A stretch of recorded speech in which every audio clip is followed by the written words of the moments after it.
exercise, importance and dose. You won't hear many fitness professionals tell you this, but actually, in some respects, exercise, which is kind of the core of what we do, is perhaps one of the least important things that we can do. Sure, it has massive benefits that I'll come to in a second, but I've met plenty of people who've lived to a ripe old age who've never exercised. I've never met anyone live to a ripe old age who didn't eat, didn't drink water, didn't sleep. There's a massive correlation between particularly high body fat levels and shortened life expectancy, much more so than there is between exercise levels. So in some ways, the least important, but in some ways, kind of the most, because it's the one thing that perhaps contributes towards a quality of life in that short term that then enables and contributes to a longer life.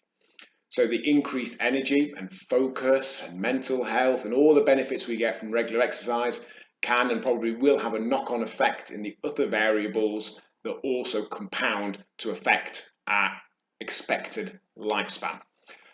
And where we often go wrong with this is setting a minimum effective dose that we feel we can't do. So we have in our head that we need to train 3 times a week and we need to do it at rise, or we need to do 3, 4, 5, 1 to 2 hour workouts or whatever it may be. We need to run a certain distance, cycle a certain distance.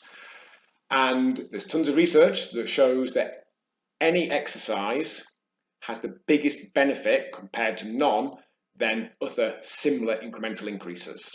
So it stands to reason and is obvious when you think about it that the difference in health and fitness and everything else that comes from it and with it between someone who has never exercised for 10 years versus someone who's exercised once a week for 10 years will be greater than the difference between the person who's exercised once a week for 10 years and the person who's exercised twice a week for 10 years.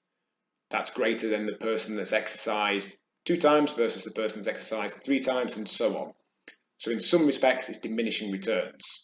But many fitness professionals will give you a version of events that makes you feel like there's a certain amount below which it's just not worth doing.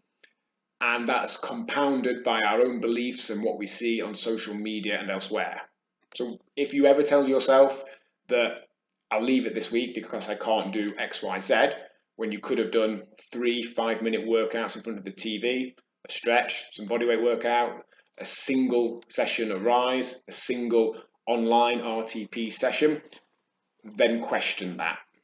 The effective amount of exercise is probably, again, much like the other ones, a bit more than you're doing now, unless you're doing an amount that you're happy with. That bit doesn't need to be 5, 10 or infinite times more than what you're doing now. Any increase will be beneficial.